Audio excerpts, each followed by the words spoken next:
Hi, this is again Om Prakash. $1 अब 90 रुपये के बराबर हो चुके हैं और अब आके हमारी फाइनेंस मिनिस्ट्री आके एक स्टेटमेंट जारी कर देगी कि Indian economy is not declining comparatively.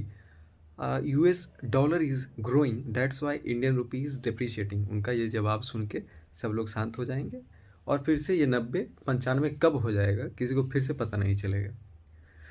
यार, अगर गिर रहा है तो इसका मतलब यही हुआ ना कि हमारा एक्सपोर्ट सेक्टर उतना अभी मजबूत नहीं है। हमारी मैन्युफैक्चरिंग सेक्टर अभी भी बहुत ज़्यादा पीछे है। प्राइमरी सेक्टर में तो आपको पता ही है कि हमारी 45% पॉपुलेशन प्राइमरी सेक्टर में लगी हुई है, जो जीडीपी में मात्र 18% कंट्रीब्यूट कर रही है। तो ये कंसर्निंग थिंग है जिस पे इंडियन गवर्नमेंट बहुत कम इन्वेस्टमेंट कर रही है भाई। रिसर्च एंड डेवलपमेंट पे हमारे देश में मात्र डेसिमल में रिसर्च एंड डेवलपमेंट में इंडियन गवर्नमेंट खर्च करती है। चाइना 4% ऑफ देयर जीडीपी करता है। US 3 to 4% of their GDP करता है, या शायद 6% करता है। तो ये डेवलप्ड कंट्री और चाइना जैसी डेवलपिंग कंट्री इतना ज़्यादा रिसर्च एंड डेवलपमेंट में खर्च कर रही है, हम लोग डेसिमल में कर रहे हैं। तो ये कंसर्निंग है। बात छोड़ो ना कि हम लोग डेसिमल में कर रहे हैं रिसर्च एंड डेवलपमेंट में,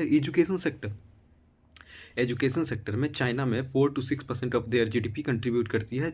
अमेरिका 6 से 7% करता है। हम भारत दुनिया के चौथे सबसे बड़े इकोनॉमी है और एजुकेशन में 2% खर्च करते हैं, 2 से 2.5%। यार, डेवलपिंग से डेवलप्ड होने के लिए विज़न है हमारे पास कि 2047 तक हम लोग को होना है, 100 साल तक में। लेकिन उसके लिए खर्च करना पड़ेगा स्पेसिफिक सेक्टर में। आप माई बहन योजना में 70,000 करोड़ 60,000 करोड़ रुपये खर्च कर दोगे और रिसर्च एंड डेवलपमेंट के लिए आप मात्र 20,000 या 10,000 करोड़ दोगे, तो उससे क्या फ़र्क पड़ जाएगा।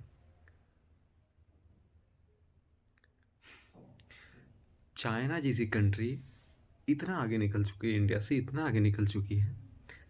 $17 बिलियन की इकॉनमी है वो, चाइना।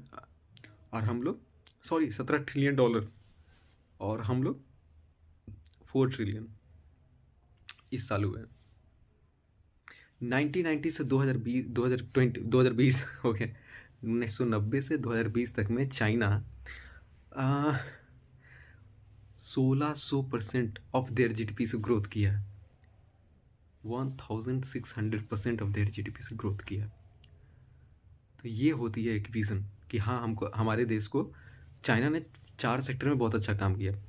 पहला किया अपने यूथ के लिए, दूसरा एजुकेशन के लिए, तीसरा हेल्थ के लिए, चौथा रिसर्च एंड डेवलपमेंट पे इतना खर्च किया, बहुत ज़्यादा। अब भारत अभी भी, मतलब इतना एग्जाम्पल